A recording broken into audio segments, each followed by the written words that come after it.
হারামি, চিটার, বাটপার, বেয়াদব, লুচ্চা কোথাকার। আপু, তুমি আমাকে এগুলো বলছো কেন? তোকে কয়বার বলেছি কোনো মেয়ের সাথে কথা বলবি না, কিন্তু তুই তারপরও ভার্সিটিতে তুই কেন ওই মেয়েটার সাথে কথা বললি? আরো হেসে হেসে। আরে আপু, ওটা তো... আয়ানের তার কথাটি শেষ করতে পারল না। নদী তার ঠোঁট দখল করে নিল। আয়ানের কোনো রিয়াকশন নেই, যেন এটা তার সাথে আগেও অনেকবার হয়েছে। 3 মিনিট নদী আয়ানকে ছেড়ে দেয়। আপু, আমি তোমাকে কয়বার বলবো এগুলো আমার ভালো লাগে না? আমি তো তোকে বলেছি অন্য কোনো মেয়ের সাথে কথা বলবি না, সেটা আমার ভালো লাগে না। আরে আপু, মেয়েটা আজকে নতুন এসেছিল ভার্সিটিতে, আর ওই মেয়েটা তো শুধু আমার কাছে একটু হেল্প চাইছিল। কি এমন হেল্প যে হেসে হেসে বলতে হবে? ও আমার কাছে পরামর্শ চেয়েছিল যে কার কাছে প্রাইভেট পড়া যায়, আর সবুজ স্যারের টাক মাথা নিয়ে আমরা হাসছিলাম। ভার্সিটিতে কি আর কোনো ছাত্র নেই হেল্প করার জন্য? কেন যে সবাই শুধু আমার জিনিসের দিকে চোখ দেয়, আমার একটুও ভালো লাগে না। তোমার জিনিস মানে? হ্যাঁ বাবু, তুমি তো আমারই জিনিস। ধুর, এসব কথা শুনতে আর ভালো লাগে না। তোমাকে আমার কথা শোনা লাগবে না, শুধু আমার ভালোবাসা নাও। মুয়া, মুয়া। আপু, এবার কিন্তু রাগ হচ্ছে আমার। ওরে আমার পিচ্চি জামাইটা বুঝি রাগ করেছে।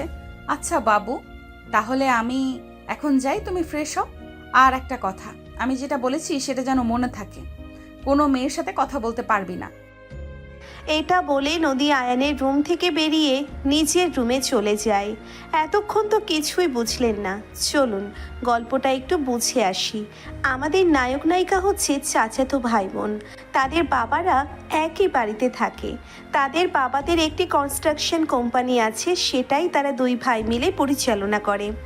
নদী আয়ানের থেকে 3 বছরের বড়। নদী পড়ে অনার্স ফাইনাল ইয়ারে, আর আয়ান পড়ে অনার্স প্রথম বর্ষে। নদী আয়ানকে পছন্দ করে আর আয়ানকেই বিয়ে করবে, সেটা পরিবারের সবাই জানে। মানে নদী নিজেই বলেছিল যে সে আয়ানকে ভালোবাসে আর সময় হলে সে আয়ানকে বিয়ে করবে।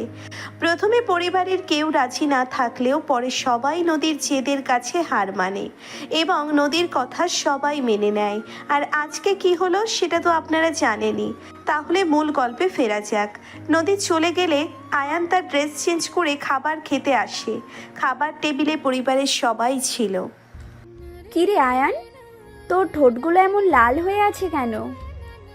আসলেই তো ঠোঁট লাল হয়ে গেছে। বলতো কি করেছিস তুই? আরে মা, ঠোঁট লাল হবে কেন? আর আমি বা কি করব?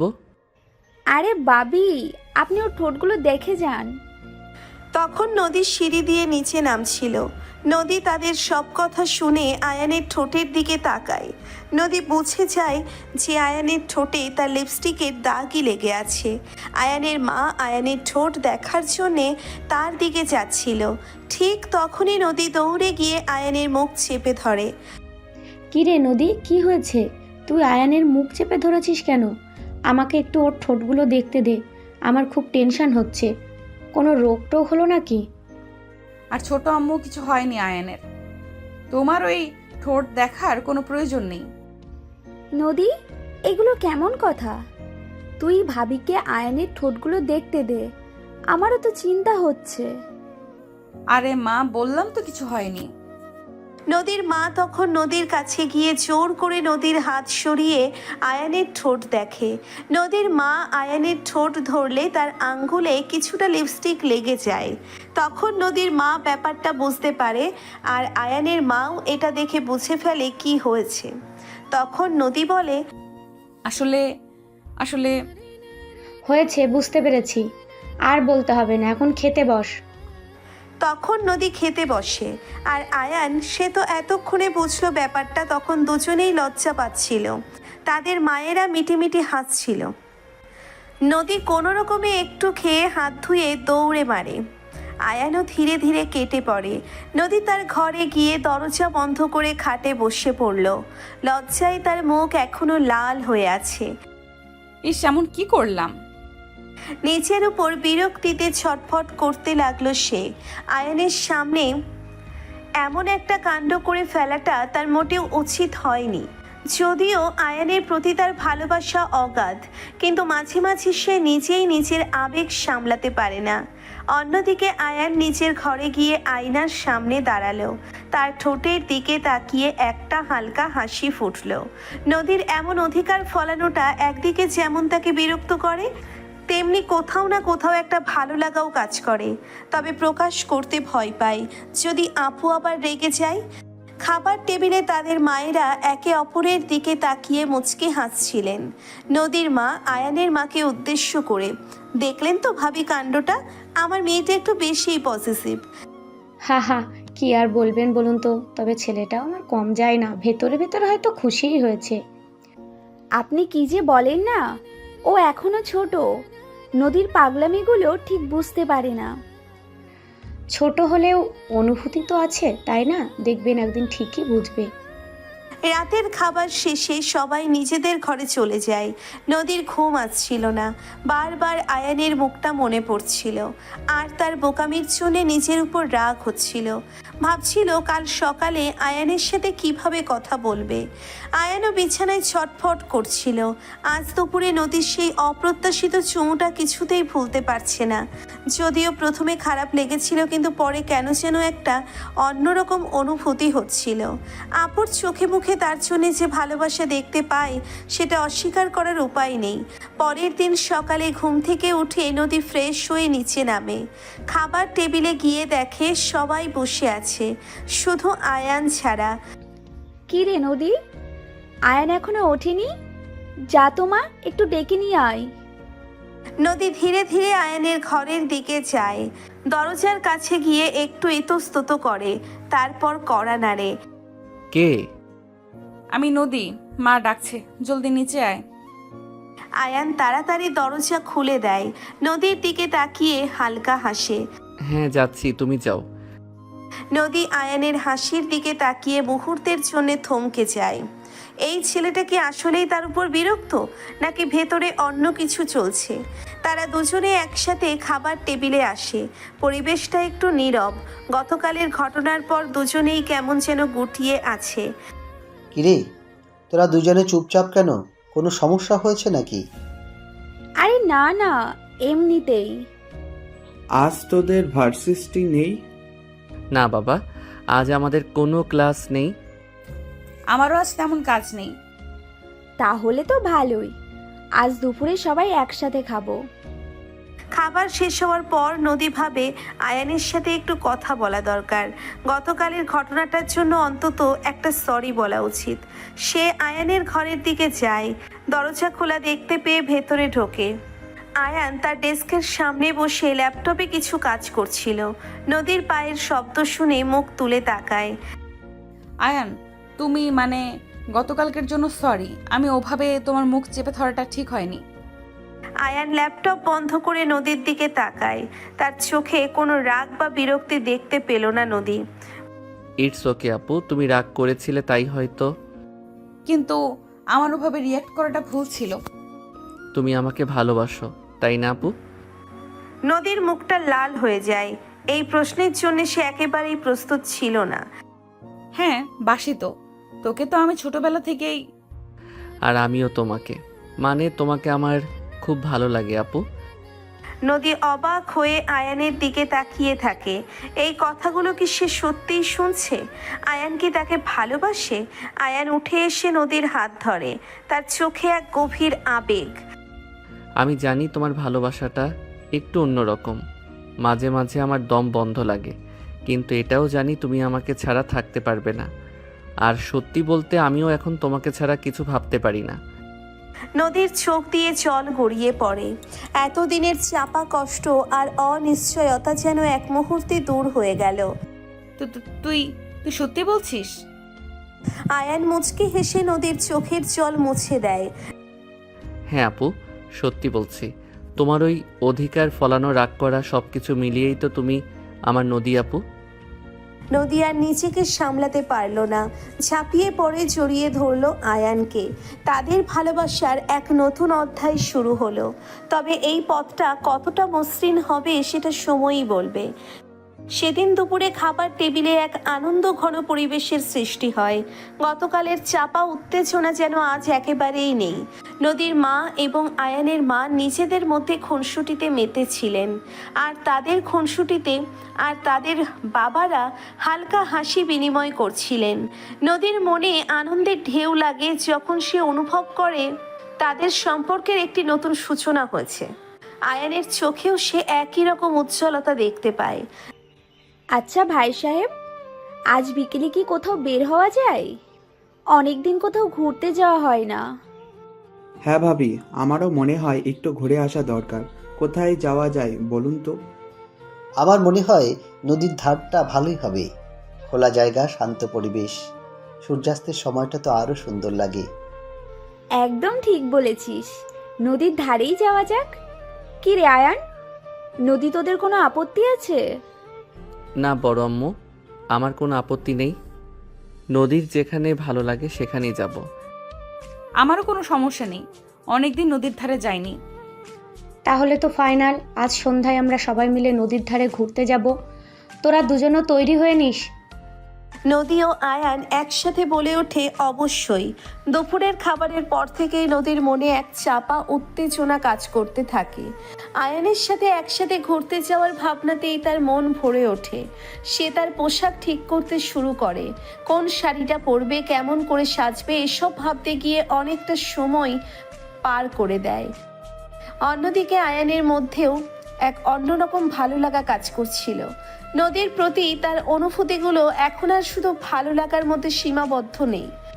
নদীর সেই অধিকার ফলানো তার তীব্র ভালোবাসা সবকিছুই যেন আয়ানের মনকে ধীরে ধীরে জয় করে নিচ্ছে। সন্ধ্যা ঘনিয়ে আসে, বাড়ির সবাই নদীর ধারে যাওয়ার জন্য প্রস্তুতি নিতে শুরু করে। নদীর পরনে হালকা গোলাপি রঙের একটি শাড়ি, খোলা চুলে কিছু ফুল গুজেছে। আয়ান পরেছে জিন্স আর টি শার্ট। দুজনকে পাশাপাশি দেখলে মনে হয় যেন দুটি সদ্য ফোটা ফুল। সন্ধ্যাবেলা নদীর ধারে ঘুরতে যাওয়ার জন্যে বাড়ির সবাই প্রস্তুত। আয়ান ও নদীর বাবা মা তাদের ফ্যামিলি গাড়িতে করে নিয়ে বসলেন। গাড়িতে তো আর জায়গা নেই, আমরা যাব কিভাবে? কেন, তোরা তোদের গাড়িতে করে আয়। আচ্ছা তাহলে তোমরা এগোও, আমরা পিছনে পিছনে আসছি। আসলে ভার্সিটিতে আসা যাওয়ার জন্যে এবং নদী ও আয়ানের ব্যবহারের জন্যে তাদের একটি গাড়ি দেওয়া হয়েছে। নদীর বাবা সেই গাড়ির কথাটাই বলেছে। দুটি গাড়ি নদীর ধার অভিমুখে রওনা হয়। একটি গাড়িতে নদীর বাবা ও মা এবং আয়ানের বাবা ও মা বসেন। অন্য গাড়িটিতে থাকে নদী আর আয়ান।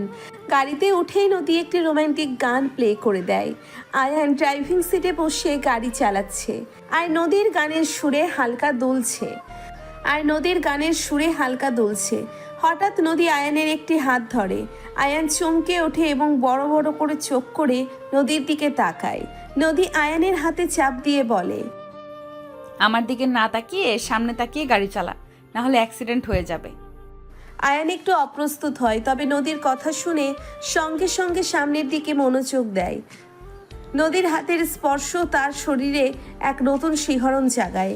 গাড়ির ভেতর মিষ্টি রোমান্টিক গানের সূক্ষ্ম আর তাদের নীরব কথোপকথন এক অন্যরকম পরিবেশ সৃষ্টি করে। নদীর হাতের স্পর্শ আয়ানের মনে এক মিষ্টি আবেশ ছড়িয়ে দেয়।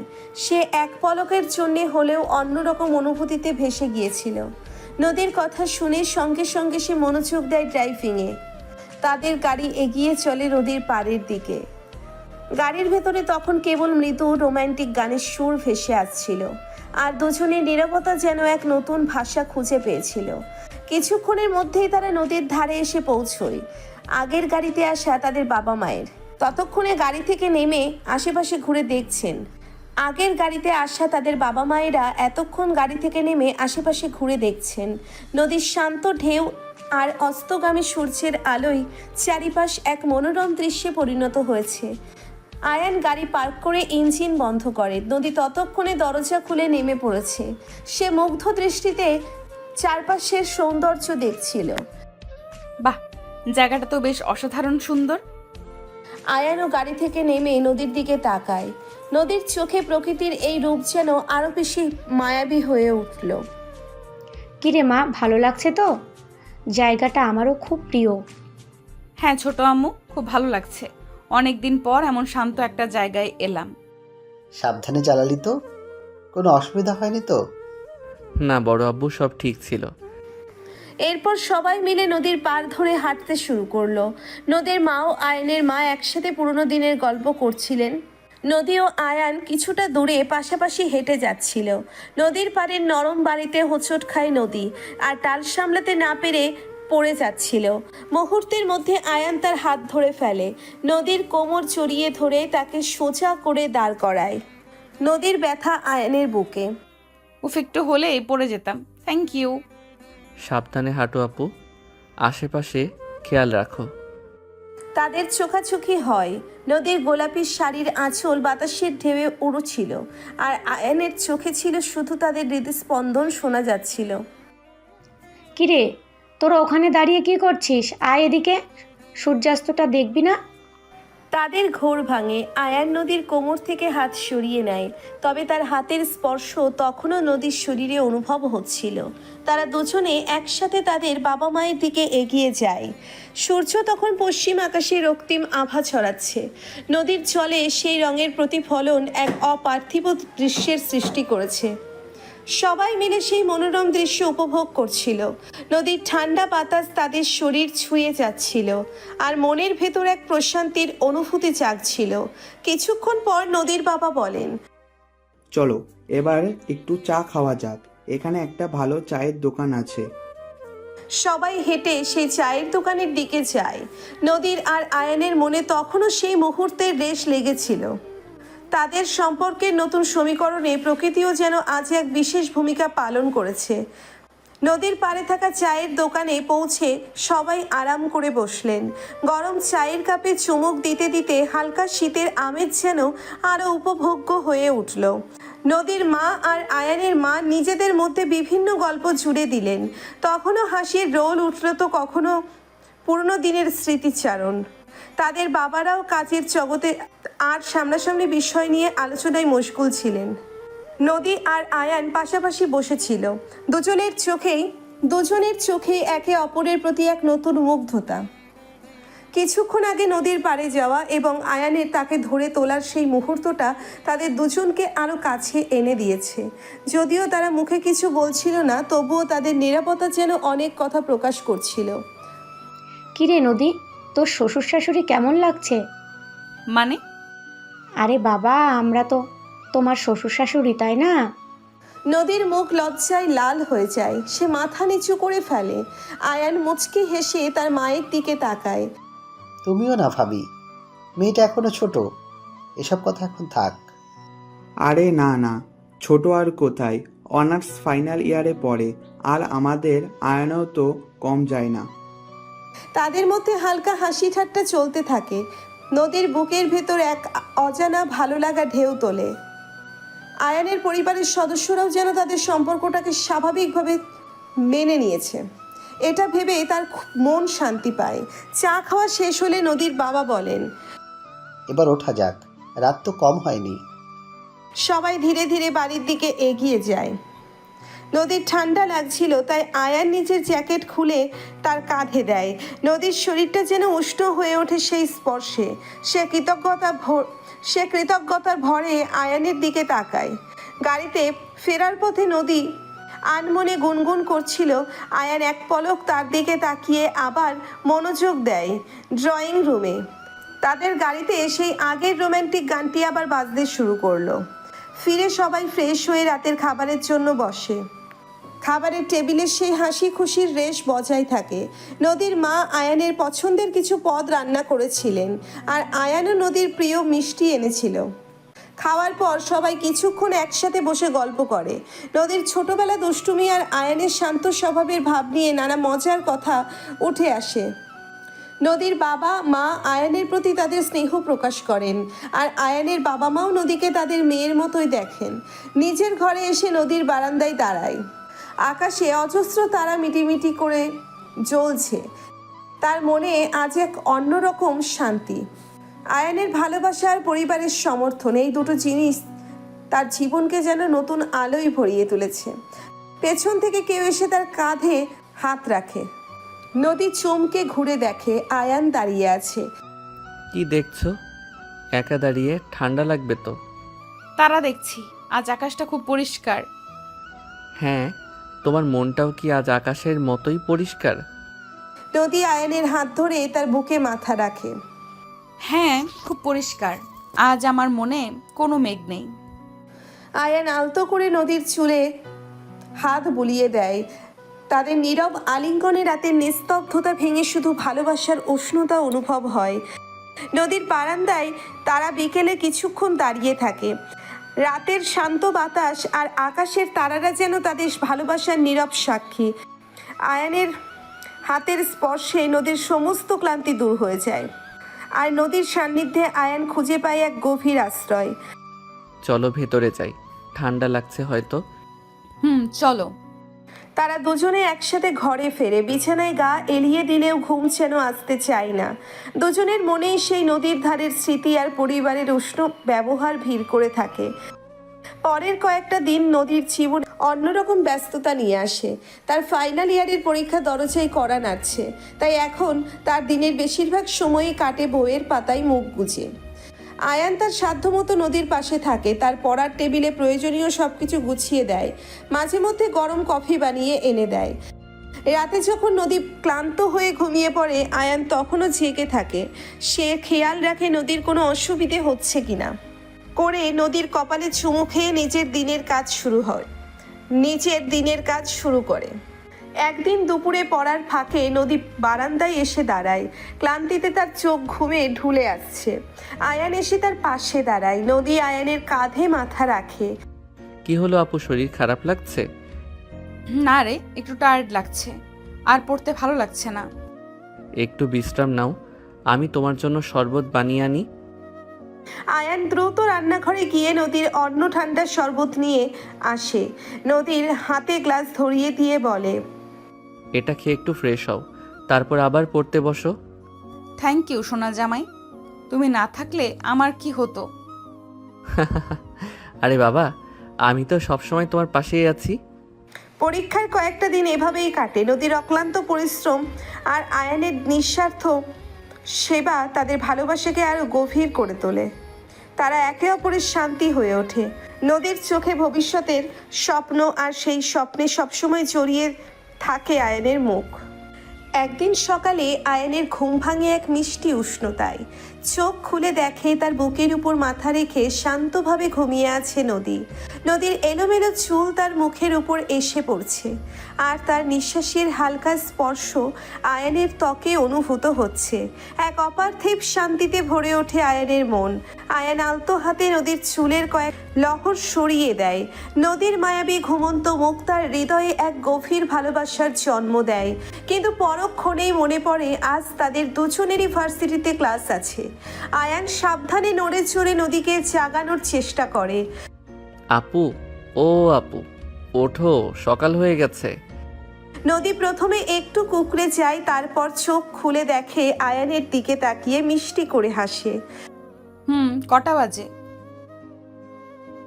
ও হ্যাঁ, আসলে আম্মু তোমাকে ঘুম থেকে ডেকে দিতে বলেছিল। আমি এসে দেখি তুমি এমন সুন্দর করে ঘুমাচ্ছ, আর তোমাকে তখন না অনেক কিউট লাগছিল, তাই আমিও ঘুমিয়ে পড়লাম। কথা শেষ না হতেই নদী লজ্জায় রাঙা হয়ে যায়। মুহূর্তের জন্যে আয়ানের চোখের দিকে তাকিয়ে আলতো করে তার গালে একটি চুমু এঁকে দেয়। বাই। এই বলে নদী দ্রুত বিছানা ছেড়ে দৌড়ে দরজার দিকে ছুটে যায়। আয়ান হতভম্বের মতো বিছানায় বসে থাকে। তার আর নদীর সেই মিষ্টি হাসি তার মনে মনে নতুন দিনের সূচনা করে। নদীর ফাইনাল ইয়ারের পরীক্ষার দিনগুলো যেন এক দমবন্ধকর সময়ের মতো বয়ে চলে। পুরো বাড়ি নীরব হয়ে যায় যখন নদী তার রুমে দরজা বন্ধ করে ঘন্টার পর ঘন্টা বইয়ের পাতায় ডুবে থাকে। শুধু প্রয়োজন হলেই আয়ান নিঃশব্দে দরজার ফাঁক দিয়ে কফি বা হালকা স্ন্যাক্স রেখে আসে। নদীর কপালে চিন্তার ভাঁজ দেখে আয়ানের মন খারাপ হয়ে যায়, কিন্তু সে জানে এখন তাকে শুধু সমর্থন জুগিয়ে যেতে হবে।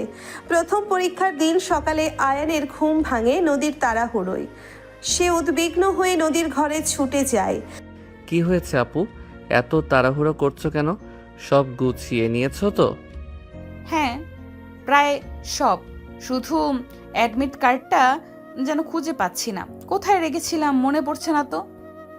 আয়ান শান্তভাবে নদীর পড়ার টেবিল এবং আশেপাশে খুঁজতে শুরু করে।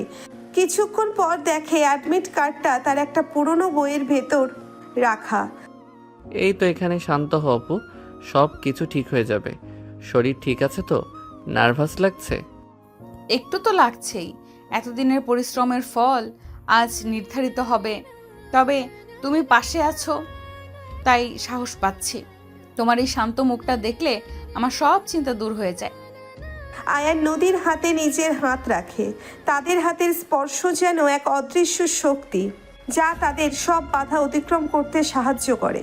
নদী যখন পরীক্ষার হলে যায়, আয়ান গেটের বাইরে অস্থিরভাবে পায়চারি করতে থাকে। রোদের তেজ বাড়ে, কিন্তু তার খেয়াল থাকে না। তার চোখ বরাবর হলের গেটের দিকে যায়। কখন তার আপু বেরিয়ে স্থির হয়ে যায়। প্রতিটি মুহূর্তে তার কাছে নদীর সাকসেসের প্রার্থনায় কাটে। পরীক্ষা শেষ হলে যখন ক্লান্ত নদী হল থেকে বের হয়, আয়ান এক দৌড়ে তার কাছে যায়। নদীর মুখের দিকে তাকিয়ে সে বুঝতে পারে পরীক্ষা খুব একটা খারাপ হয়নি। কেমন হলো পরীক্ষা? সব উত্তর দিতে পেরেছো? কোনো অসুবিধা হয়নি তো? হ্যাঁ, ভালোই হয়েছে। প্রথমের দিকে একটু ভয় লাগছিল, কিন্তু পরে সব মনে পড়ে যায়। কয়েকটা প্রশ্ন একটু কঠিন ছিল, তবে আশা করি উতরে যাব। এরপরের কয়েকটা দিন একই রুটিনে কাটে। সকালের আলো ফোটার আগেই নদীর ঘুম ভাঙে বইয়ের পাতায়। আর রাতের নিস্তব্ধতায় আয়ান জেগে থাকে তার ক্লান্ত মুখের দিকে তাকিয়ে। পরীক্ষার ফাঁকে যখন একটু সময় পায়, আয়ান নদীর পছন্দের খাবার নিজের হাতে রান্না করে আনে। কখনো দুজনে মিলে বাড়ির ছাদে বসে রাতের আকাশ দেখে, যেখানে অজস্র তারার মাঝে তারা খুঁজে পায় তাদের অনাগত ভবিষ্যতের স্বপ্ন। একদিন রাতে পড়ার টেবিলে ঝুঁকে থাকা নদীর পিঠে আলতো করে হাত বুলিয়ে দেয় আয়ান। নদীর চুলগুলো কপালের উপর এসে পড়ছিল। আর একটুখানি, ওই চ্যাপ্টারটা শেষ করে কিছু পুরনো প্রশ্ন দেখব। কালকের পরীক্ষাটা একটু কঠিন মনে হচ্ছে। আয়ান জানে এখন নদীর উপর কোনো চাপ দেওয়া উচিত না। সে নীরবে নদীর পাশে বসে থাকে, তার হাতে জলের বোতল এগিয়ে দেয়। যতক্ষণ না নদী বই বন্ধ করে ক্লান্ত চোখে তার দিকে তাকায়, ততক্ষণ সে অপেক্ষা করে। নদীর সেই ক্লান্ত মুখের দিকে তাকিয়ে আয়ানের মনে এক গভীর মায়া জন্মায়। পরীক্ষার শেষ দিন আসে। নদীর চোখে মুখে এক মিশ্র অনুভূতি। একদিকে এতদিনের পরিশ্রমের শেষ হওয়ার আনন্দ, অন্যদিকে ভবিষ্যতের রেজাল্ট নিয়ে চাপা উত্তেজনা। আয়ান তাকে জড়িয়ে ধরে কপালে চুমু খায়। শেষ পরীক্ষা দিয়ে যখন নদী বের হয়, তার চোখে মুখে ক্লান্তির ছাপ স্পষ্ট, তবে সেই ক্লান্তির মধ্যেও এক ধরনের তৃপ্তি ঝিলিক দিচ্ছে। আয়ান ছুটে এসে তাকে জড়িয়ে ধরে গভীর ভালোবাসায়। নদী আয়ানের বুকে মুখ লুকায়। শেষ? ফাইনালি শেষ? কেমন হলো? আমার মনে হয় তুমি ফাটিয়ে দিয়েছো। হ্যাঁ, শেষ। মনে হচ্ছে বুকের ওপর থেকে একটা বিশাল পাথর নেমে গেল। পরীক্ষা কেমন হলো সেটা রেজাল্ট বের হলেই জানতে পারবো। তবে আমার মনে হয় আমি আমার সেরাটা দিয়েছি। এখন শুধু অপেক্ষা করার পালা। আয়ান নদীর কপালে একটা লম্বা গভীর চুমু দেয়। তাদের দুজনের মনেই এখন এক নতুন দিগন্তের অপেক্ষা। পরীক্ষার এই কঠিন সময়টা তারা একসাথে পার করেছে, একে অপরের হাত ধরে। আর এই অভিজ্ঞতা তাদের ভালোবাসার ভিতকে আরও মজবুত করেছে, যা ভবিষ্যতের যে কোনো ঝড় মোকাবিলা করতে তাদের সাহায্য করবে। নদীর ফাইনাল ইয়ারের রেজাল্ট বেরোনোর দিন সকাল থেকেই বাড়ির আবহে এক চাপা উত্তেজনা বিরাজ করছে। নদীর মা জায়ানামাজে বসে আল্লাহর কাছে ফরিয়াদ করছেন, তার মেয়ের এত দিনের পরিশ্রম যেন বিফলে না যায়। আয়ানের বাবা গম্ভীর মুখে পত্রিকা ধরে বসে থাকলেও তার চোখ স্থির নয়। কিছুক্ষণ পরপরই দরজার দিকে তাকাচ্ছেন। আয়ান চেষ্টা করছে শান্ত থাকতে, কিন্তু তার পায়ের সামান্য নড়াচড়াই বুঝিয়ে দিচ্ছে ভেতরে কতটা অস্থিরতা কাজ করছে। অন্যদিকে নদী নিজের ঘরে জানালার পাশে চুপচাপ বসে বাইরের দিকে তাকিয়ে, তার চোখে এক শান্ত অথচ গভীর অপেক্ষা। এই তো ওয়েবসাইটে রেজাল্ট দেখা যাচ্ছে। রোল নাম্বারটা দাও তো মা, তাড়াতাড়ি। নদীর হাত সামান্য কাঁপে যখন সে তার রোল নম্বরটি একটি চিরকুটে লিখে বাবার হাতে দেয়। নিঃশ্বাস রুদ্ধ করা নীরবতা নেমে আসে ড্রয়িং রুমে। সবাই স্থির দৃষ্টিতে তাকিয়ে থাকে বাবার হাতের মোবাইলের স্ক্রিনের দিকে। কয়েকটি মুহূর্ত যেন অনন্তকাল মনে হয়। তারপর নদীর বাবার কণ্ঠে ভেসে আসে আনন্দধ্বনি। আলহামদুলিল্লাহ, এ তো ফার্স্ট ক্লাস। অনেক অনেক মোবারক হো মা। খুশির জোয়ারে মুহূর্তেই বাড়ির গম্ভীর পরিবেশ ভেঙে যায়। নদীর মা হাউমাউ করে কেঁদে ওঠেন, তবে তা আনন্দের অশ্রু। তিনি ছুটে গিয়ে নদীকে জড়িয়ে ধরেন, বারবার তার কপালে চুমু খান। আয়ানের চোখে মুখে এক বাঁধ ভাঙা হাসি উপচে পড়ে। সে দ্রুত পায়ে এগিয়ে এসে নদীকে শক্ত করে জড়িয়ে ধরে, যেন তার বিশ্বাসই হচ্ছিল না এতদিনের স্বপ্ন সত্যি হয়েছে। আমি জানতাম আপু, আমি জানতাম তুমি পারবে। আমার সব সময় তোমার উপর অগাধ ভরসা ছিল। এটা তোমার সাপোর্ট ছাড়া কখনোই সম্ভব হতো না আয়ান। তুমি প্রতিটা মুহূর্তে আমার পাশে ছিলে, সাহস জুগিয়েছো। তাদের আবেগ ঘন আলিঙ্গন দেখে বাবা মায়ের একে অপরের দিকে তাকিয়ে হাসেন। তাদের চোখে চিকচিক করছে গর্বের জল। এতদিনের রাতের পর রাত জেগে পড়া দুশ্চিন্তা আর পরিশ্রম আজ সব সার্থক হয়েছে। শুধু কি ফার্স্ট ক্লাস? দেখো তো আর কিছু আছে নাকি। নদীর বাবা স্ক্রল করে দেখেন এবং আরো খুশির খবর দেন। নদী তার বিভাগে প্রথম স্থান অধিকার করেছে। এই খবরে আনন্দ আরো কয়েক গুণ বেড়ে যায়। নদী আবার আনন্দে চিৎকার করে ওঠে এবং আবেগের বশে আবারও আয়ানকে জড়িয়ে ধরে। এই মুহূর্তে সে সম্পূর্ণরূপে ভুলে যায় তাদের আশেপাশে বাড়ির অন্যান্য সদস্যরাও রয়েছে। আপু, একটু খেয়াল করো, এখানে সবাই দেখছে তো। নদীর ঘোর কাটে। আয়ানের বাহু ডোরে আবদ্ধ হয়ে সে অপ্রস্তুতভাবে আশেপাশে তাকায় এবং আবিষ্কার করে তাদের বাবা মা সহ অন্যান্য আত্মীয় স্বজন মুচকি হেসে তাদের দিকে তাকিয়ে আছেন। লজ্জায় তার মুখ কান পর্যন্ত লাল হয়ে যায়। ও আল্লাহ, আমি একদম খেয়াল করিনি। আসলে খুশিতে কি করব বুঝতে পারছিলাম না তো।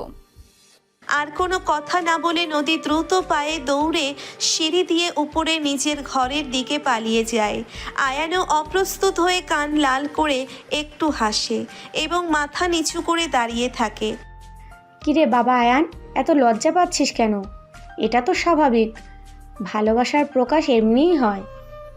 একদম ঠিক বলেছিস। ওদের এই খাঁটি আনন্দ আর ভালোবাসার প্রকাশ দেখে আমার মনটা ভরে গেল। বোঝাই যাচ্ছে দুজনের হৃদয়ের টান কতটা গভীর। তাদের বাবা মায়েরা একে অপরের দিকে তাকিয়ে স্নেহপূর্ণ হাসি বিনিময় করেন। তাদের ছেলে মেয়ের এই সরল আবেগপূর্ণ ভালোবাসা তাদের দীর্ঘদিনের লালিত স্বপ্ন পূরণের ইঙ্গিত দেয়। নদীর সাফল্যের রেশ কাটতে না কাটতেই বাড়িতে শুরু হয় নতুন এক আলোচনার ঝড়, একটা ফ্যামিলি ট্যুর। নদীর বাবা মা আর আয়ানের বাবা মা দুজনেই মনে করছিলেন পরীক্ষার ধকল আর রেজাল্টের টেনশন কাটিয়ে ওঠার জন্য একটা ছোট্ট ছুটি দরকার।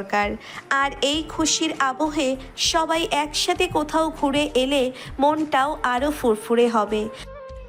ভাবছি এবার শীতের ছুটিতে কোথায় যাওয়া যায়। অনেকদিন কোথাও একসাথে ঘুরতে যাওয়া হয়নি। হ্যাঁ ভাবি, আমারও তাই মনে হয়। বাচ্চাদেরও একটু চেঞ্জ দরকার। নদী তো এত খেটে পরীক্ষা দিল, ওরও একটু বিশ্রাম প্রয়োজন। আর আয়ানও তো সবসময় বাড়ির কাজে সাহায্য করে। আমার মনে হয় সিলেট আর সাজেক ভ্যালি কেমন হয়। পাহাড় আর মেঘের খেলা দেখলে সবার মন ভরে যাবে। আইডিয়াটা দারুণ। সিলেটের প্রাকৃতিক সৌন্দর্য আর সাজেকের মেঘ তো অসাধারণ। আর এখন তো শীতকাল, আবহাওয়াও বেশ মনোরম থাকবে। ওয়াও, সিলেট, সাজেক, আমার তো এখনই যেতে ইচ্ছে করছে। হ্যাঁ বাবা, আমারও খুব ভালো লাগবে। অনেকদিন পাহাড় দেখা হয়নি। এরপর শুরু হয় পরিকল্পনা। কতদিনের ছুটি হবে, কোথায় থাকা হবে, কি কি দেখা হবে, এসব নিয়ে দফায় দফায় আলোচনা চলতে থাকে। নদীর মা দায়িত্ব নেন খাবারের মেনু ঠিক করার, আর আয়ানের মা খোঁজখবর নিতে শুরু করেন ভালো রিসোর্টের। নদীর বাবা আর আয়ানের বাবা মিলে বাসের টিকিট বুকিংয়ের ব্যবস্থা করেন, কারণ সবাই একসাথে গেলে বাসের জার্নিটাও বেশ আনন্দদায়ক হবে। আয়ান আর নদী এই সুযোগে নিজেদের মতো করে কিছু প্ল্যান করে নেয়। কোথায় তারা একসাথে মেঘ দেখবে, কোনো পাহাড়ের চূড়ায় হাতে হাত ধরে দিগন্তের দিকে তাকিয়ে থাকবে। তাদের মনে রোম্যান্টিক সব ভাবনা ভিড় করে। যদিও বাড়ির বড়দের সামনে তারা তাদের ঘনিষ্ঠতা খুব একটা প্রকাশ করে না, তবে এই ট্যুরটা যেন তাদের সম্পর্কের নতুন একটি অধ্যায় খুলে দেবে। নির্ধারিত দিনে সবাই ভোরে ঘুম থেকে উঠে এবং বাসস্ট্যান্ডের উদ্দেশ্যে রওনা হয়। শীতের হালকা ঠান্ডায় গরম কাপড়ের আরাম অনুভব হচ্ছিল। বাস ছাড়ার পর সবাই জানালার বাইরে তাকিয়ে প্রকৃতির মনোরম দৃশ্য উপভোগ করতে থাকে। নদী আর আয়ান পাশাপাশি সিটে বসে ফিসফিস করে কথা বলে, একে অপরের দিকে তাকিয়ে মুচকি হাসে। বাইরের সবুজ আর পাহাড়ের ক্রমশ দৃশ্যমান হওয়া তাদের মনে আরও বেশি আনন্দ যোগ করে। সিলেটে পৌঁছে তারা একটি হোটেলে ওঠে এবং ফ্রেশ হয়ে স্থানীয় কিছু ঐতিহাসিক মাজার ও নয়নাভিরাম চা বাগান ঘুরে দেখে। এরপর তাদের আসল গন্তব্য সাজেকের উদ্দেশ্যে যাত্রা শুরু হয়। পাহাড়ি পথে আঁকাবাঁকা রাস্তায় বাসের ঝাঁকুনি লাগলেও চারপাশের মেঘ আর পাহাড়ের দৃশ্য তাদের ক্লান্তি ভুলিয়ে দেয়। সাজেকে পৌঁছে তারা আগে থেকে বুকিং করা একটি সুন্দর রিসোর্টে ওঠে, যেখান থেকে মেঘ আর পাহাড়ের অসাধারণ দৃশ্য দেখা যায়। রিসোর্টের কটেজগুলো বেশ সুন্দর। প্রথম দিন বিকেলে তারা সবাই মিলে কংলাক পাহাড়ের চূড়ায় ওঠে। সেখান থেকে মেঘ আর পাহাড়ের যে অপরূপ দৃশ্য দেখা যায় তা সত্যি অবিস্মরণীয়। নদীর বাবা আর আয়ানের বাবা একটি বাঁশের তৈরি ছাউনির নিচে বসে প্রকৃতির শোভা উপভোগ করেন আর তাদের স্ত্রীরা মিলে ছবি তোলেন। নদী আর আয়ান কিছুটা দূরে একে অপরের হাত ধরে দাঁড়িয়ে থাকে। চারপাশের মেঘ তাদের ছুঁয়ে যায় আর তাদের মনের ভেতর ভালোবাসার উষ্ণ ঢেউ আছড়ে পড়ে। আয়ান নদীর কানে কানে বলে, এই জায়গাটা যেন আমাদের ভালোবাসার জন্যই অপেক্ষা করছিল, তাই না? তোমার পাশে থাকলে মনে হয় যেন মেঘের রাজ্যে হারিয়ে গেছি। তুমিও আমার পাশে থেকো সব সময়। এই মেঘ আর পাহাড়ের নীরব সাক্ষী হোক আমাদের ভালোবাসার। তারা দুজনে দূরের পাহাড়ের দিকে তাকিয়ে থাকে, যেখানে মেঘের দল অবিরাম খেলা করছে। তাদের মনে ভবিষ্যতের সুন্দর দিনের স্বপ্ন আরও গাঢ় হয়। এই ফ্যামিলি ট্যুরটা শুধু একটি ভ্রমণ নয়, এটা যেন তাদের সম্পর্কের বন্ধনকে আরও মজবুত করে তোলে। প্রকৃতির শান্ত পরিবেশে তাদের ভালোবাসার রং আরও গাঢ় হয়ে ওঠে। সাজেকের শান্ত স্নিগ্ধ পরিবেশে রাতের ঘুমটা বেশ গভীর হয়েছিল নদীর। পরের দিন সকালে তার ঘুম ভাঙে পাখির কলকাকলিতে। বিছানায় কিছুক্ষণ এপাশ ওপাশ করে সে। কেমন একটা স্নিগ্ধতা চারিদিকে। আলসেমে ভেঙে একসময় উঠে বসে নদী। প্রথমে মনে হয় আয়ান হয়তো এখনো ঘুমোচ্ছে। গতকাল পাহাড়ের অনেকটা পথ হেঁটে তারা বেশ ক্লান্ত ছিল, কিন্তু নদীর চোখ যায় পাশের খালি বিছানাটার দিকে। আয়ান নেই। নদী একটু অবাক হয়, এত সকালে কোথায় গেল সে?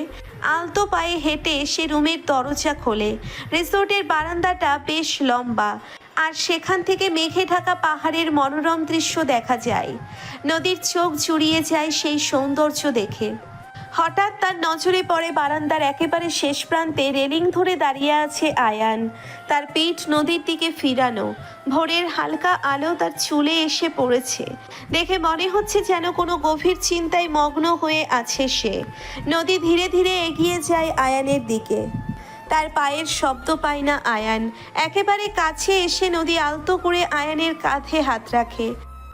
কি ব্যাপার, এত সকালে উঠে একা একা কি দেখছো সোনা? মেঘগুলো দেখছো কেমন খেলা করছে? আয়ান চমকে ওঠে, দ্রুত ঘুরে দাঁড়ায়। তার চোখে কিছুটা অন্যমনস্কতার ছাপ দেখা যায়, যা নদী তীক্ষ্ণভাবে লক্ষ্য করে। রাতের সেই হাসি খুশি ভাবটা যেন উধাও। ও, তুমি উঠে গেছো? আসলে ঘুম ভাঙার পর আর ঘুম আসতে চাইছিল না, কেমন একটা অস্থির লাগছিল ভেতরে, তাই ভাবলাম একটু হেঁটে আসি, যদি মনটা শান্ত হয়। এখানকার সকালটা দেখছো? অদ্ভুত সুন্দর, তাই না? মনে হচ্ছে মেঘের ভেলায় ভেসে বেড়াচ্ছি। নদী আয়ানের পাশে এসে দাঁড়ায়। তাদের দুজনের সামনে মেঘে ঢাকা পাহাড়ের বিশাল ক্যানভাস। ভোরের আলোয় মেঘগুলো সোনার মতো ঝলমল করছে। নদীর হাত ছুঁয়ে যায় আয়ানের হাতের পাতা। সে অনুভব করে আয়ানের হাতটা একটু ঠান্ডা। হ্যাঁ, সত্যি খুব সুন্দর। কিন্তু তুমি কি কিছু ভাবছিলে আয়ান? শুধু কি সকালে সৌন্দর্য দেখছিলে? তোমার চোখে অন্যরকম একটা ভাব দেখলাম। কি হয়েছে বলো তো আমাকে। আসলে ভাবছিলাম আমাদের ভবিষ্যৎ নিয়ে আপু। তোমার তো পড়াশোনা শেষ হলো, এতদিনের স্বপ্ন তোমার পূরণ হয়েছে। এবার কি করবে তুমি? কোনো চাকরির চেষ্টা করবে নাকি অন্য কিছু ভাবছো? আমার মনে হয় এখন তোমার নিজের পায়ে দাঁড়ানো উচিত। নদী আয়ানের হাত ধরে। তাদের দুজনের হাত এখন একে অপরের উষ্ণ স্পর্শে বাঁধা। নদীর চোখের ভাষায় উদ্বেগ ফুটে ওঠে। আমার ভবিষ্যৎ তো তুমি আয়ান। তুমি যেখানে আমার ভবিষ্যৎ সেখানেই। আমার সব স্বপ্ন তো তোমাকে ঘিরেই। চাকরির কথা আমি ভাবিনি এখনো। আমার কাছে সবচেয়ে জরুরি হলো তুমি কি চাও, তুমি কি ভাবছো। তোমার ভালো লাগাই তো আমার ভালো লাগা। তুমি যদি চাও আমি চাকরি করি, আমি নিশ্চয়ই চেষ্টা করব, কিন্তু আমার মন তো সব সময় তোমার কাছেই পড়ে থাকে। তুমি এত ভালো কেন আপু? সব সময় আমার সব চিন্তার আগে তুমি আমার খুশিটাকে দেখো। আমার মনে হয় আমি সত্যি খুব ভাগ্যবান তোমাকে আমার জীবনে পেয়ে। কিন্তু আমি চাই তুমি নিজের স্বপ্নগুলো পূরণ করো, শুধু আমার উপর নির্ভর করে থেকো না। নদী আয়ানের গালে আলতো করে হাত বোলায়, তার স্পর্শে যেন এক গভীর মমতা মিশে আছে। তুমি আমার জীবনের সবচেয়ে প্রিশাস মানুষটা আয়ান। তোমার খুশি আমার কাছে সবচেয়ে বেশি গুরুত্বপূর্ণ। আর আমার স্বপ্নগুলো তো তুমি। তোমার পাশে থেকে আমি যা করব সেটাই আমার স্বপ্ন পূরণ হবে। ভেবো না আমি শুধু তোমার উপর নির্ভর করতে চাই। আমরা তো একে অপরের পরিপূরক, তাই না? তারা কিছুক্ষণ নীরবে দাঁড়িয়ে থাকে।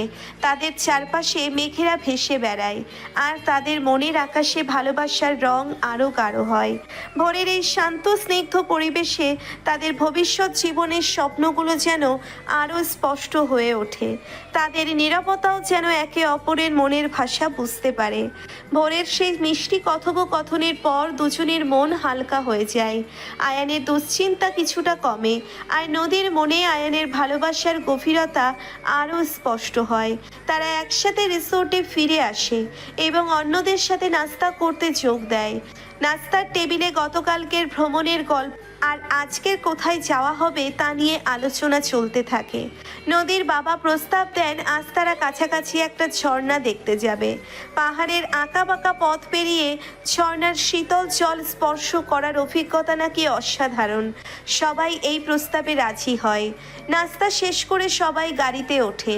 পাহাড়ের মনোরম দৃশ্য দেখতে দেখতে তারা এগিয়ে চলে ঝর্ণার দিকে। গাড়িতে হালকা গান বাজছে, আর সবাই নিজেদের মতো গল্পে মশগুল। নদী আর আয়ান পেছনের সিটে বসে একে অপরের দিকে তাকিয়ে মুচকি হাসে। তাদের মনের ভেতরে সেই ভোরের কথোপকথন যেন এখনও তাদের মধ্যে এক মিষ্টি আবেশ সৃষ্টি করে রেখেছে।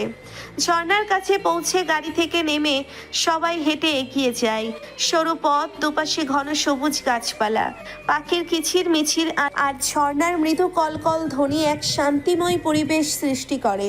ঝর্ণার কাছে পৌঁছে সবাই তার সৌন্দর্য দেখে মুগ্ধ হয়ে যায়। উঁচু পাহাড় থেকে দুধসাদা জলধারা নিচে পাথরের উপর আছড়ে পড়ছে, আর সেই জলকণা বাতাসে মিশে এক শীতল পরশের সৃষ্টি করছে। নদীর বাবা আর আয়ানের বাবা একটি পাথরের উপর বসে প্রকৃতির এই মনোরম দৃশ্য উপভোগ করতে থাকেন। নদীর মা আর আয়ানের মা ঝর্ণার কাছে গিয়ে ছবি তুলতে ব্যস্ত হয়ে পড়েন। নদী আর আয়ান কিছুটা দূরে একটা বড় পাথরের পাশে দাঁড়িয়ে ঝর্ণার সৌন্দর্য দেখছিল। ঝর্ণার জলকণা তাদের মুখে এসে পড়ছিল। এক অদ্ভুত ভালো লাগা কাজ করছিল তাদের মনে। হঠাৎ পিছল পাথরের কারণে নদীর পা ফসকে যায়। সে পড়ে যাওয়ার উপক্রম হলে মুহূর্তের মধ্যে আয়ান তার হাত ধরে ফেলে, কিন্তু ভারসাম্য রাখতে না পেরে আয়ানও সামান্য টলে যায় এবং দুজনেই একে অপরের উপর হুমড়ি খেয়ে পড়ে। তাদের দুজনের শরীর একে অপরের খুব কাছে চলে আসে। নদীর নরম ঠোঁট ছুঁয়ে যায় আয়ানের ঠোঁটের কিনারা। অপ্রত্যাশিত এই স্পর্শে দুজনেই হকচকিয়ে যায়। চারপাশের ঝর্ণার কলকল ধ্বনি যেন মুহূর্তে স্তব্ধ হয়ে যায় তাদের কাছে। নদীর চোখ বিস্ফোরিত, সে অপলক দৃষ্টিতে আয়ানের মুখের দিকে তাকিয়ে থাকে। আয়ানেরও একই অবস্থা। তাদের দুজনের হৃদস্পন্দন দ্রুত হতে শুরু করে। এই প্রথম তাদের মধ্যে এত কাছ থেকে শারীরিক স্পর্শ ঘটল, আর সেই স্পর্শ যেন এক নতুন অনুভূতির জন্ম দিল দুজনের মনেই। কিছুক্ষণ তারা সেই অবস্থাতেই থাকে। তারপর নিজেদের ভুল বুঝতে পেরে দুজনেই দ্রুত সরে আসে। নদীর মুখ লজ্জায় লাল হয়ে যায়। সে অন্যদিকে তাকিয়ে থাকে। আয়ানেরও একই অবস্থা। তার কপালে হালকা ঘামের বিন্দু দেখা যায়। তাদের বাবা মায়েরা হয়তো কিছুটা দূরে থাকায় এই ঘটনাটা লক্ষ্য করেননি। তারা তখনও ঝর্ণার সৌন্দর্য উপভোগ করছিলেন। সরি, আমার ভুল হয়েছে। না, মানে আমারও ঠিক করে দাঁড়ানো উচিত ছিল। তাদের তাদের মধ্যে এক অস্বস্তিকর নীরবতা নেমে আসে। কিছুক্ষণ আগেকার সেই রোম্যান্টিক মুহূর্তের অপ্রত্যাশিত পরিণতিতে দুজনেই যেন দিশেহারা হয়ে পড়েছে। তারা আর আগের মতো স্বাভাবিক হতে পারছে না।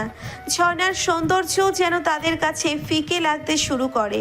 তাদের বাবা মায়েরা যখন তাদের ডাকে তখন তারা বাধ্য হয়ে অন্যদের কাছে যায়, তবে দুজনের চোখাচোখি এড়িয়ে চলে আর তাদের মধ্যে একটা অদৃশ্য দূরত্ব তৈরি হয়ে যায়। সেই ভুলবশত সৃষ্টি হওয়া রোম্যান্টিক পরিস্থিতি তাদের মনের শান্তিতে যেন একটি ছোটোখাটো ঢেউ তুলে দিয়ে যায়।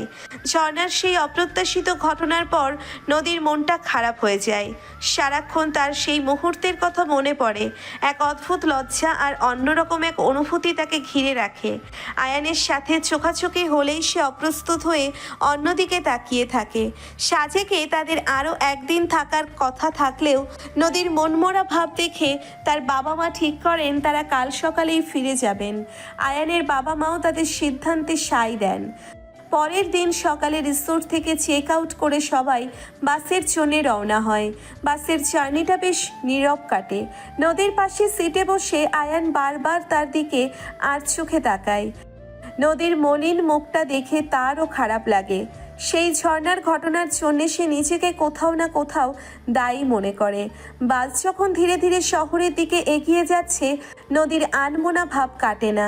জানালা দিয়ে বাইরের দৃশ্য দেখছে বটে, কিন্তু তার মন পড়ে আছে সেই ঝর্ণার ধারে, সেই মুহূর্তের অপ্রত্যাশিত স্পর্শে। আপু, তোমার কি শরীর খারাপ লাগছে? মুখটা এমন দেখাচ্ছে কেন? না, তেমন কিছু না, একটু ক্লান্ত লাগছে হয়তো। সেই ঝর্ণার কাছে যা হলো, তুমি কি ওটা নিয়ে ভাবছো? তুমি কি? আমারও কেমন যেন লাগছিল। আসলে ওটা হঠাৎ করে হয়ে গেল। আমাদের দুজনেরই কোনো দোষ ছিল না। পিচ্ছিল ছিল জায়গাটা। তুমি মন খারাপ করো না তো প্লিজ। জানি তো ওটা অ্যাক্সিডেন্ট ছিল, কিন্তু কেমন একটা অদ্ভুত লাগছিল, তাই না? আগে তো কখনো এমন হয়নি। হ্যাঁ, অদ্ভুত তো বটেই, কিন্তু দেখো আপু, আমাদের ভালোবাসাটা তো পবিত্র। একটা অ্যাক্সিডেন্টের জন্য সেটা তো আর পাল্টে যাবে না, তাই না? তুমি আমার উপর বিশ্বাস রাখো। আয়ানের উষ্ণ হাতের স্পর্শ নদীর মনে সাহস যোগায়। সে আয়ানের দিকে তাকিয়ে হালকা হাসে। আমি জানি আয়ান, আমার তোমার উপর পুরো বিশ্বাস আছে। আসলে হঠাৎ করে এমন হওয়ায় একটু অন্যরকম লাগছিল। বোঝো তো, আমারও কেমন যেন লাগছিল। মনে হচ্ছিল যেন আমি কোনো ভুল করে ফেলেছি। নদী আয়ানের হাতটা আরো শক্ত করে ধরে। তুমি কোনো কিছু ভুল করনি, ওটা একটা অপ্রত্যাশিত মুহূর্ত ছিল। আর সত্যি বলতে আমারও খারাপ লাগেনি। নদীর এই স্বীকারোক্তিতে আয়ানের মুখে হাসি ফোটে। সে নদীর হাতটা নিজের ঠোঁটে ছুঁয়ে দেয়। সত্যি বলছো? হুম। এরপর নদী আলতো করে আয়ানের হাত ধরে তার কাঁধে মাথা রাখে। বাসের ঝাঁকুনি আর বাইরের দৃশ্যের মাঝে তারা দুজনে নীরব ভালোবাসায় ডুবে থাকে। সেই অপ্রত্যাশিত মুহূর্তটা হয়তো তাদের মনে একটা নতুন সুর জাগিয়েছিল, তাদের সম্পর্কের গভীরতাকে আরও এক ধাপ এগিয়ে নিয়ে গিয়েছিল। ফিরে আসার পথে তাদের নীরবতা আর অস্বস্তির বদলে এক নতুন উষ্ণতা জায়গা করে নেয়। সাজেক থেকে ফিরে আসার পর কয়েকটা দিন বেশ শান্তিতে কাটে। সেই অপ্রত্যাশিত মুহূর্তের রেস দুজনের মনেই হালকা একটা মিষ্টি আবেশ রেখে যায়। তারা একে অপরের প্রতি আরও বেশি খেয়ালি হয়ে ওঠে। ছোট ছোট ব্যাপারেও দুজনের প্রতি গভীর মনোযোগ দেখা যায়। একদিন ছুটির সকালে নদীর ঘুম ভাঙে আয়ানের হাতের আলতো স্পর্শে। চোখ খুলে দেখে আয়ান তার পাশে বসে এক দৃষ্টিতে তার দিকে তাকিয়ে আছে। কি ব্যাপার এত সকালে? আর এভাবে কি দেখছো? ভাবছিলাম আমার আপুটা যখন ঘুমায় তখন তাকে ঠিক কতটা মায়াবী লাগে। নদী লজ্জায় মুখ লুকায়। আয়ান তার কপাল থেকে কয়েকটা এলোমেলো চুল সরিয়ে দেয়। চলো নিচে যাই, মা নাস্তা বানিয়েছেন। তারা দুজনে একসাথে নিচে নামে। খাবার টেবিলে তাদের বাবা মায়েরা আগেই এসে বসেছেন। সকালের নাস্তাটা আজ যেন আরো বেশি আন্তরিক আর আনন্দময় হয়ে ওঠে। সবাই মিলে নিজেদের পছন্দের খাবার ভাগ করে খায়, হাসি ঠাট্টা চলে। নাস্তা শেষে নদীর মা বলেন, আজ তো ছুটি, ভাবছি সবাই মিলে একটু অন্যরকম কিছু করি। হ্যাঁ, ভালো প্রস্তাব। কি করা যায় বলো তো? আমার মনে হয় আজ আমরা সবাই মিলে পুরনো দিনের কিছু ছবি দেখি। নদীর আর আয়ানের ছোটবেলাকার অনেক মজার ছবি আছে। ও বাবা, তোমরা সবসময় আমার ছোটবেলার এমব্রেসিং ছবিগুলো বের করো। আরে আপু, ওগুলো তো খুব মিষ্টি ছবি, চলো না দেখি। সবাই মিলে নদীর আর আয়ানের ছোটবেলার অ্যালবামের পাতা উল্টাতে শুরু করে। তাদের শৈশবের নানা মজার ঘটনা আর দুষ্টুমি ভরা ছবি দেখে হাসির রোল ওঠে। নদী প্রথমে কিছুটা লজ্জা পেলেও পরে সেও অন্যদের সাথে হাসিতে যোগ দেয়। আয়ান সুযোগ পেলেই নদীর দিকে তাকিয়ে মুচকি হাসে, যেন সেই ছোটবেলা থেকেই নদীর প্রতি তার এক নীরব আকর্ষণ ছিল। দুপুরের খাবারের পর নদীর মা বলেন, বিকেলে আমরা ছাদে বসে একটু গল্প গুজব করব। আর নদীর হাতের স্পেশাল চা তো থাকবেই। বিকেলবেলা বাড়ির ছাদ এক মিলন মেলায় পরিণত হয়। শীতল বাতাসে নদীর হাতের সুগন্ধি চা আর সাথে হালকা স্ন্যাক্স যেন মুহূর্তটাকে আরো উপভোগ্য করে তোলে। তাদের বাবা মায়েরা নিজেদের পুরনো দিনের স্মৃতিচারণ করে, আর নদী ও আয়ান চুপচাপ বসে তাদের কথা শুনে, কখনো একে অপরের দিকে তাকিয়ে হাসে।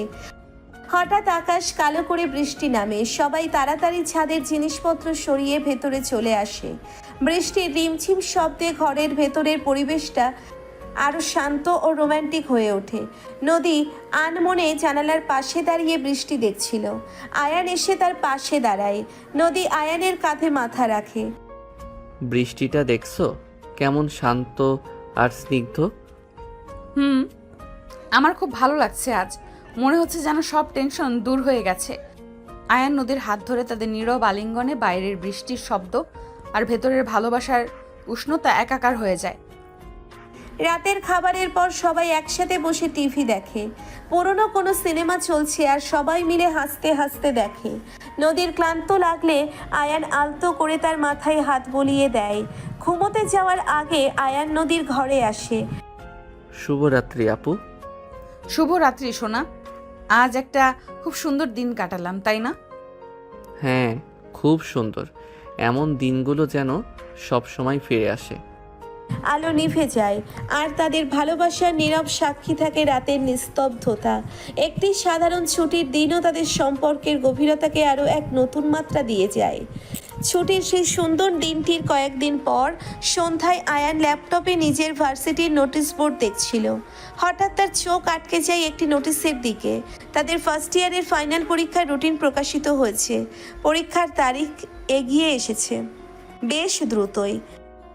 আপু দেখো তো, আমাদের ফাইনাল পরীক্ষার ডেট দিয়েছে, আর বেশি দিন নেই হাতে। ও সত্যি? কবে থেকে শুরু?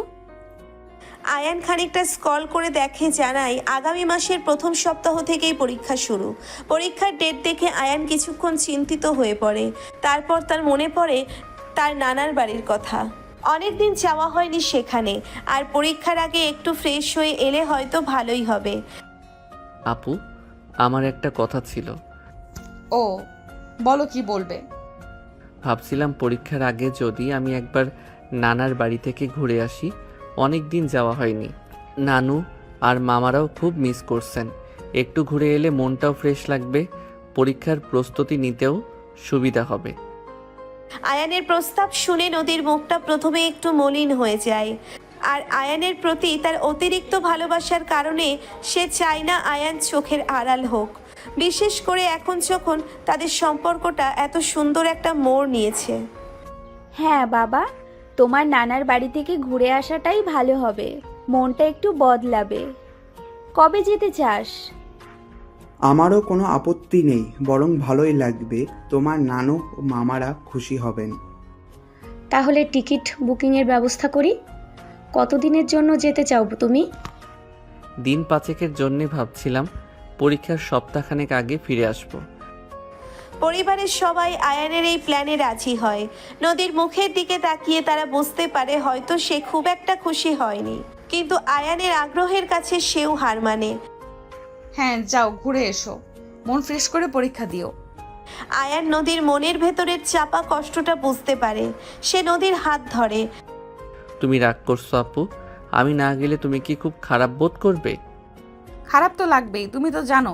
কিন্তু তোমার যদি যেতে ইচ্ছে করে তাহলে যাও, আমার ভালো লাগা না লাগার চেয়ে তোমার খুশিটা তো বেশি জরুরি। শুধু সাবধানে যেও আর তাড়াতাড়ি ফিরে এসো। আমার খুব চিন্তা হবে তোমার জন্য। তুমি একদম ভেবো না, আমি ঠিক সময় ফিরে আসব। আর গিয়ে তোমাকে রোজ ফোন করব। তুমি বরং আমার পরীক্ষার জন্য দোয়া করো। নদীর মন খারাপ থাকলেও সে আয়ানের ইচ্ছেকে সম্মান জানায়, তবে ভেতর থেকে একটা চাপা অস্থিরতা তাকে কুড়ে কুড়ে খায়। আয়ানের চোখের আড়াল হওয়াটা যেন তার কাছে একটি দীর্ঘ বিরহের মতো মনে হয়। বিদায় জানানোর সময় নদীর চোখ ছলছল করছিল, যদিও সে মুখে হাসি ধরে রাখার চেষ্টা করছিল, আর ভেতরের কষ্টটা আয়ানের নজর এড়ায়নি। আয়ান বারবার তাকে তাড়াতাড়ি ফিরে আসার আশ্বাস দেয়, কিন্তু নদীর মন কিছুতেই শান্ত হয় না। বাস যতক্ষণ পর্যন্ত তাদের চোখের আড়াল না হয়, নদী দরজার কাছে দাঁড়িয়ে থাকে এক দৃষ্টিতে। আয়ান চলে যাওয়ার পর বাড়িটা যেন হঠাৎ করেই ফাঁকা হয়ে যায় নদীর কাছে। আগে যখন আয়ান ভার্সিটিতে থাকতো তখনও সে জানতো দিনের শেষে আয়ান বাড়ি থাকবে, কিন্তু এবার যেন একটা লম্বা সময়ের অপেক্ষা তার দরজায় কড়া নাড়ছে। নদীর মন খারাপ থাকে সারাক্ষণ, সে ঠিকমতো খায় না, কারোর সাথে তেমন কথা বলে না। তার মন পড়ে থাকে সেই দূরে, যেখানে আয়ান এখন তার নানার বাড়িতে। রাতের বেলা বারান্দায় দাঁড়িয়ে আকাশের দিকে তাকিয়ে থাকে, যেন ওই তারাদের মাঝেই সে আয়ানের মুখটা গুজে ফেরে। নদীর মা নদীর ধারে আসে। কি রে মা, তুই এখনো জেগে? এত রাত হয়েছে, ঘুমোতে যা। ঘুম আসছে না মা, আয়ানের কথা মনে হচ্ছে খুব। আমি বুঝতে পারছি তোর কষ্ট হচ্ছে, কিন্তু দেখিস কয়েকটা দিনের তো ব্যাপার, ও ঠিক ফিরে আসবে। তুই বরং ওর জন্য দোয়া কর যেন ওর পরীক্ষাও ভালো হয় আর ও নিরাপদে থাকে। মায়ের কথাই যদি কিছুটা শান্ত হয় বটে, কিন্তু তার মনের অস্থিরতা সহজে কাটে না। সে সারাদিন আনমনে ঘুরে বেড়ায়। আয়ানের স্মৃতিগুলো যেন তার চারপাশে ভন ভন করে। তাদের একসাথে কাটানো সুন্দর মুহূর্তগুলো তার মনে ভিড় করে আসে, আর প্রতিবারই তার মন খারাপ হয় এই ভেবে যে এখন আয়ান তার পাশে নেই। আয়ানের ফোন আসে রোজ, নদীর সাথে লম্বা সময় ধরে কথা বলে সে, নানার বাড়ির গল্প করে, সেখানকার প্রকৃতির বর্ণনা দেয়, নদীর পরীক্ষার প্রস্তুতির খবর নেয়, তাকে সাহস যোগায়। কিন্তু শুধু ফোনের আওয়াজ যেন নদীর শূন্যতা পূরণ করতে পারে না। আয়ানের স্পর্শ আর মুখের হাসি, তার দুষ্টুমি ভরা চাহনি সব কিছু খুব মিস করে। একদিন রাতে ফোনে কথা বলার সময় নদীর গলা ধরে আসে। কি হয়েছে আপু, কাঁদছো নাকি? তোমাকে খুব মিস করছি আয়ান, মনে হচ্ছে যেন অনেক দিন হয়ে গেছে তোমাকে দেখি না। আমিও তোমাকে খুব মিস করছি নদী, বিশ্বাস করো এখানে এক মুহূর্তও ভালো লাগছে না তোমাকে ছাড়া। দিন গুনছি কখন বাড়ি ফিরবো। তুমি শুধু একটু ধৈর্য ধরো আর মন খারাপ করো না প্লিজ। তোমার মন খারাপ হলে আমারও ভালো লাগে না। আয়ানের কথাই নদীর মন কিছুটা হালকা হয়। সে বুঝতে পারে শুধু সে একা নয়, ওপাশে আয়ানের মনও তার জন্যে ব্যাকুল। এই বিরহ যেন তাদের ভালোবাসাকে আরো গভীর করে তোলে। তারা দুজনেই একে অপরের গুরুত্ব আরো ভালোভাবে অনুভব করতে পারে সেই কটা দিনে। আয়ানের ফোনের অপেক্ষায় আর আয়ানের দিন কাটে নদীর কাছে ফিরে যাওয়ার অপেক্ষায়। অপেক্ষার প্রহর শেষ হয়।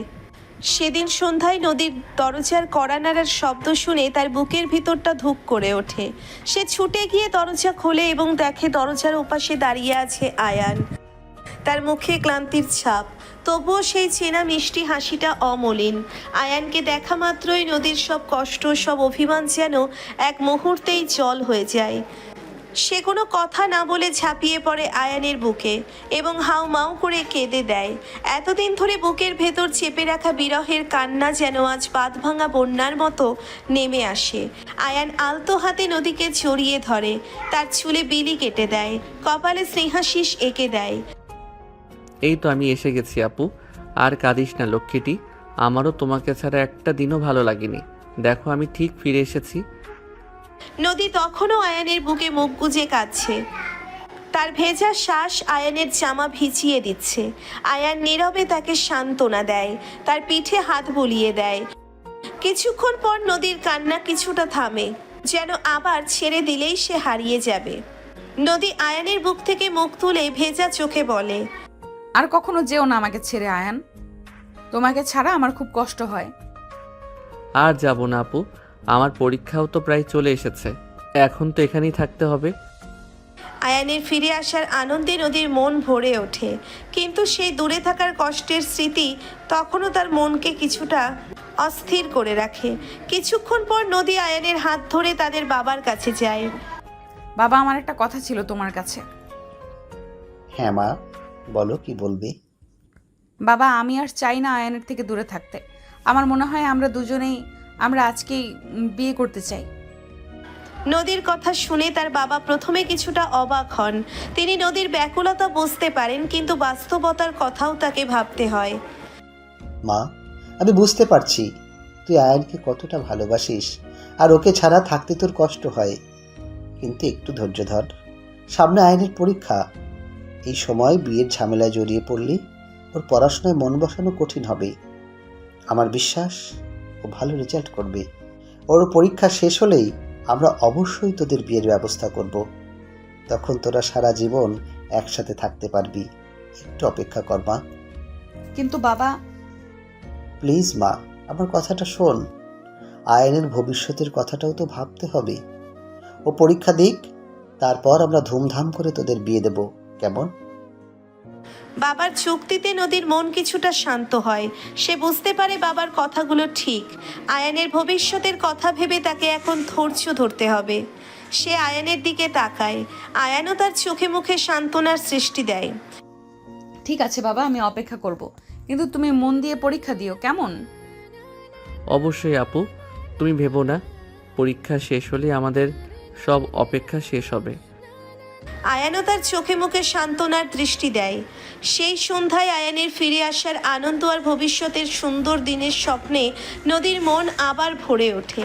বিরহের কালো মেঘ সরে গিয়ে ভালোবাসার আলো আবার তাদের জীবনে ফিরে আসে।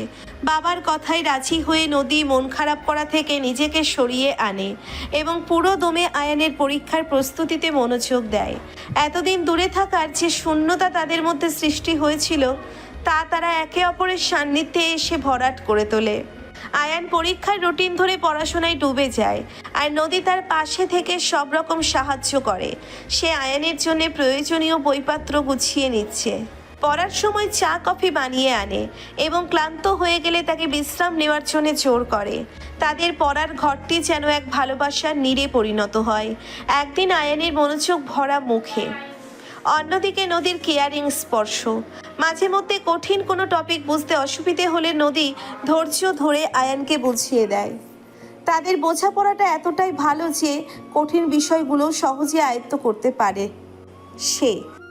তবে সবসময় যে শুধু পড়াশোনা নিয়েই তাদের সময় কাটে তা নয়। পাড়ার ফাঁকে ফাঁকে সৃষ্টি হয় কিছু মিষ্টি রোম্যান্টিক মুহূর্ত। হয়তো আয়ান কোনো জটিল সমীকরণ সমাধান করতে গিয়ে ফ্রাস্ট্রেটেড হয়ে পড়েছে, তখন নদী আলতো করে তার হাত ধরে আয়ানের চোখে চোখ রেখে মৃদু হেসে বলে, তুমি পারবে, আমার বিশ্বাস আছে। নদীর সেই শান্ত অথচ দৃঢ় বিশ্বাস আয়ানের মনে নতুন করে উদ্যম যোগায়।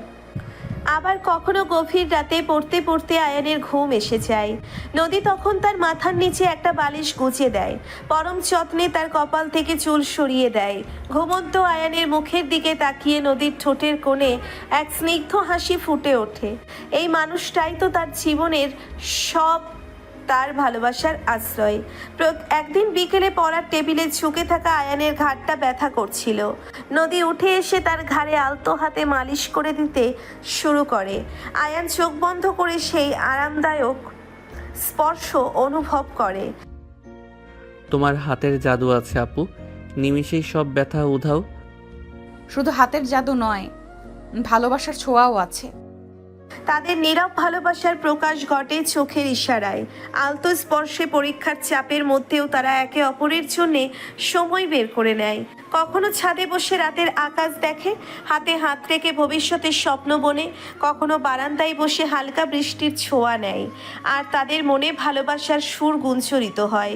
পরীক্ষার কয়েকদিন আগে নদী আয়ানের জন্য তার পছন্দের কিছু খাবার রান্না করে আনে। আয়ানের মুগ্ধ হয়ে নদীর হাতের রান্না খায় আর বলে, পরীক্ষার আগে এটা যেন আমার জন্য বুস্টার ডোজ। শুধু পরীক্ষার আগে কেন? আমি তো সবসময় তোমার জন্য ভালো কিছু করার চেষ্টা করি। এভাবেই ভালোবাসার পরশে আয়ানের পরীক্ষার প্রস্তুতি এগিয়ে চলে। নদীর নিঃস্বার্থ সহযোগিতা আর গভীর ভালোবাসা আয়ানের মনে সাহস ও আত্মবিশ্বাস যোগায়।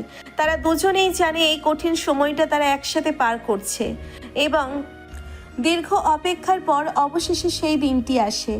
আজ আয়ানের ফাইনাল পরীক্ষা শেষ। সকাল থেকেই নদীর মনটা উড়ু উড়ু করছিল। পরীক্ষার হল থেকে আয়ানের হাসি মুখ দেখার জন্যে সে অধীর আগ্রহে অপেক্ষা করছিল। পরীক্ষা শেষে যখন আয়ান ক্লান্ত অথচ তৃপ্তির হাসি নিয়ে বেরিয়ে আসে, নদী ছুটে গিয়ে তাকে জড়িয়ে ধরে। শেষ, ফাইনালি তোমার পরীক্ষা শেষ হলো, কেমন হয়েছে? হ্যাঁ আপু, শেষ। মনে হচ্ছে একটা বিশাল বোঝা নেমে গেল। পরীক্ষা ভালো হয়েছে আশা করি। তোমার দোয়া ছিল তো সাথে। বাড়ি ফিরে আয়ান ফ্রেশ হয়। রাতের খাবারের জন্য সবাই যখন একসাথে টেবিলে বসে তখন এক অন্যরকম খুশির আমেজ বিরাজ করছিল। নদীর মা নিজের হাতে আয়ানের পছন্দের খাবার শুরু হওয়ার কিছুক্ষণ পর আয়ানের বাবা গম্ভীর গলায় বলে, আয়ান, নদী, তোমাদের একটা সুখবর দেওয়ার আছে। আয়ান ও নদী একে অপরের দিকে তাকায়। তাদের বুকের ভিতরটা ধুকধুক করতে থাকে। তোমাদের দুজনের কথা আমরা অনেক দিন ধরেই ভাবছি, আর এখন যখন আয়ানের পরীক্ষাও শেষ তখন আর দেরি করার কোনো মানে হয় না। হ্যাঁ বাবা, আমরা সিদ্ধান্ত নিয়েছি আর মাত্র 4 দিন পর তোমাদের শুভ পরিণয় হবে। বাবার কথা শুনে আয়ান ও নদীর চোখ বিস্ময়ে ভরে ওঠে। 4 দিন? এত তাড়াতাড়ি? নদীর মুখ লজ্জায় রাঙা হয়ে যায় আর আয়ানের চোখে আনন্দের ঝিলিক দেখা যায়। সত্যি বাবা, তোমরা সিরিয়াস? হ্যাঁ বাবা, আমরা শুভ কাজ আর ফেলে রাখতে চাই না। তোমরা দুজনে রাজি তো? আমার তো কোনো আপত্তি নেই, যদি নদীরও না থাকে। আমারও কোনো আপত্তি নেই। মুহূর্তের মধ্যে খাবার টেবিলের আনন্দ আরো কয়েক গুণ বেড়ে যায়। নদীর মা খুশিতে আপ্লুত হয়ে বলেন, তাহলে কাল থেকেই বিয়ের প্রস্তুতি শুরু করে দেওয়া যাক। আয়ান ও নদী একে অপরের দিকে তাকিয়ে হাসে। এতদিনের অপেক্ষা, এতদিনের ভালোবাসা অবশেষে তার সুন্দর পরিণতি পেতে চলেছে। নদীর আর আয়ানের বিয়ের খবরে বাড়ি জুড়ে উৎসবের আমেজ শুরু হয়ে যায়, যেন এক লহমায় সব অপেক্ষার অবসান হতে চলেছে। নদীর মা ও আয়ানের মা কোমর বেঁধে নেমে পড়েন বিয়ের আয়োজনে। আত্মীয় স্বজন, বন্ধু বান্ধবদের আনাগোনা শুরু হয়ে যায় বাড়িতে। চারিদিকে ব্যস্ততা আর খুশির গুঞ্জন। তাদের বাড়ি ঝলমলে আলোয় সেজে ওঠে। গেটের সামনে তৈরি হয় সুন্দর তোরণ। রঙিন কাপড়ের পতাকায় ছেয়ে যায় চারপাশ। ভেতরে সানাইয়ের সুর ভেসে আসে, যা আমাদের বার্তাবহ নদীর বান্ধবীরা এসে তার হাত ভরে মেহেন্দি লাগিয়ে দেয়। তাদের হাসিতে আর গানে বাড়ির পরিবেশ আরো প্রাণবন্ত হয়ে ওঠে। আয়ানের বন্ধুরাও এসে তাকে হলুদ মাখিয়ে দেয়। তাদের দুষ্টুমিতে আর ঠাট্টায় আনন্দের ফোয়ারা ছোটে। গায়ে হলুদের অনুষ্ঠানে তার পরনে থাকে হলুদ রঙের শাড়ি, ফুলের গয়না। আয়ানের গায়েও হলুদ রঙের পাঞ্জাবি। দুজনের মুখেই খুশির আড্ডা, চোখে একে অপরের জন্য গভীর ভালোবাসা। তাদের বাবা মায়েরা হাসি মুখে অতিথিদের আপ্যায়ন করেন। দিন সকালে নদীর বাড়ির উঠানে তৈরি হয় সুন্দর বিয়ের মঞ্চ। রঙিন ফুল আর আলোয় ঝলমল করছে চারিপাশ। নদীর পরনে আজ লাল বেনারসি, সোনার গয়নায় সেজে উঠেছে অপরূপা। তার চোখের স্বপ্ন, হৃদয়ে অপেক্ষা। আয়ান আসে বরবেশে, শেরওয়ানি আর পাগড়িতে তাকে দেখাচ্ছে রাজকুমারের মতো। কাজের সামনে কবুল বলার সেই মাহেন্দ্রক্ষণ যখন আসে তখন নদীর বুক ধুকপুক করে। আয়ানের কণ্ঠে যখন সেই পবিত্র শব্দ উচ্চারিত হবে তখন নদীর চোখ পানিতে ভরে উঠবে। এতদিনের ভালোবাসা, এতদিনের অপেক্ষা আজ তার পূর্ণতা পায়। বিয়ের সকল আনুষ্ঠানিকতা শেষে যখন চারপাশ শান্ত হয়ে আসে তখন আয়ান ধীরে ধীরে বাসর ঘরে প্রবেশ করে। ঘরটি সুগন্ধি ফুলে আর মৃদু আলোয় এক মায়াবী পরিবেশ পূর্ণ। নদীর দিকে চোখ পড়তেই তার হৃদস্পন্দন দ্রুত বেড়ে যায়। লাল বেনারসিতে ঘোমটা দেওয়া নদীর মুখ এক অপার্থিব সৌন্দর্যে ভরা। আয়ান সন্তর্পণে এগিয়ে যায় নদীর দিকে। খাটের পাশে বসে আলতো হাতে তার ঘোমটা সরিয়ে দেয়। নদীর লজ্জাবনত মুখ চোখের পলকে যেন হাজার কথা বলছে। আয়ানের স্পর্শে নদীর সারা শরীরে এক মৃদু শিহরণ অনুভব হয়। তুমি কি ক্লান্ত? আজ অনেক ধকল গেছে।